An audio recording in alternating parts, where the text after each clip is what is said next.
Ratio, देनदार आवर्त अनुपात। देनदार आवर्त अनुपात का अर्थ है कि संस्था में कितना पैसा, बिक्री का पैसा नहीं मिला है, यानी देनदारों से कितना पैसा संग्रहित नहीं हुआ है, ये चीज़ देनदार आवर्त अनुपात में पता चलती है।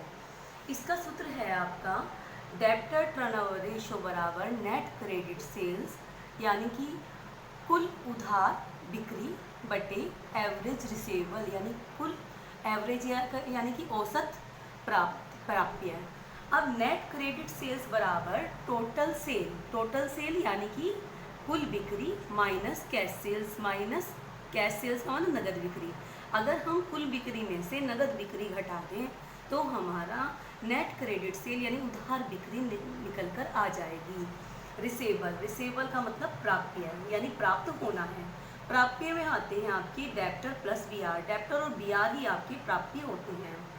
अब है एवरेज रिसेबल का मतलब होता है जहाँ भी एवरेज आए ना तो वहाँ आपको 2 से डिवाइड करना है।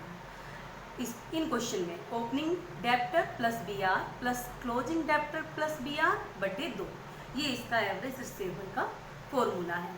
अब इलस्ट्रेशन, निम्न सूचना से देनदार आवर्त अनुपात की गणना करें। आपके पास सेल्स है 4 लाख, जो आपके पास कैश सेल्स है 20% है टोटल सेल्स का, और आपके पास जो डेब्टर्स हैं वो हैं 40,000 और ये आपके पास 1,20,000। अब हमें सबसे पहले क्वेश्चन में सॉल्यूशन में आपका नेट क्रेडिट सेल्स निकालना है। नेट क्रेडिट सेल्स का फॉर्मूला लगाएंगे total sales minus cash sales. Total sales आपकी 4 लाख है minus cash sales. Cash sales आपकी इसमें क्या रखा है कि 20% है, यानी 4 लाख का 20% 20/100 है। 4 लाख का 20% होता है 80,000। 4 लाख में से 80,000 गया तो 3,20,000 आपका नेट क्रेडिट सेल्स निकल गया। अब आपका एवरेज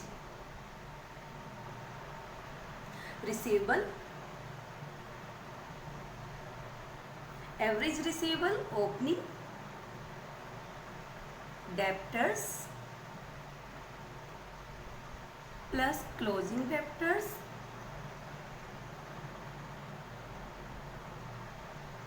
अपॉन 2। ओपनिंग डेब्टर्स कितना है आपके पास 40,000। ओपनिंग के डेब्टर्स 40,000, क्लोजिंग 1,20,000। क्योंकि यहाँ 1 तारीख दे रखी है, 1 का मतलब यहाँ ओपनिंग है और यहाँ 31 तारीख है, इसलिए इसका मतलब क्लोजिंग है। तो 40 और 1,20,000 बटे 2, 1,60,000 बटे 2 तो कितना निकला 80,000। अब हम इसका फॉर्मूला लगाएंगे। आपकी दोनों चीज़ें निकल गई, नेट क्रेडिट सेल्स और एवरेज रिसीवेबल। इसको शॉर्ट में DTR भी बोल सकते हैं, डेब्टर टर्नओवर रेशियो बराबर नेट क्रेडिट सेल्स।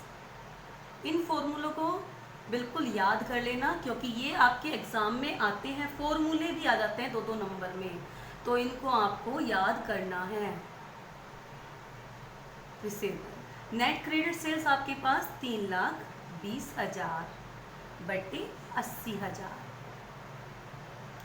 8 चौक 32, 4 टाइम्स आपका आंसर निकल के आ गया। टाइम्स में निकलता है, डेब्टर टर्नओवर रेशियो का आंसर टाइम्स में निकलता है। अब हम यहीं से एवरेज कलेक्शन पीरियड निकालते हैं। एवरेज कलेक्शन पीरियड बराबर, इसमें 365, अगर हम दिनों में निकाल रहे हैं कितने डेज में पैसा मिल जाएगा तो 365, अगर मंथ में निकालते हैं तो 12, और अगर हम हफ्तों में निकालते हैं तो 52 आएगा upon DTR debtor turnover ratio. अब मैं यहाँ पर 12 से निकाल रही हूँ मंथ में, तो 12 बटे DTR कितना है आपके पास 4, 4 तिया 12, 3 मंथ। ये दर्शाता है कि 3 मंथ के अंदर जो है देनदारों से कलेक्शन हो जाएगा, पैसा मिल जाएगा। ये अनुपात ये चीज़ों को दर्शाता है।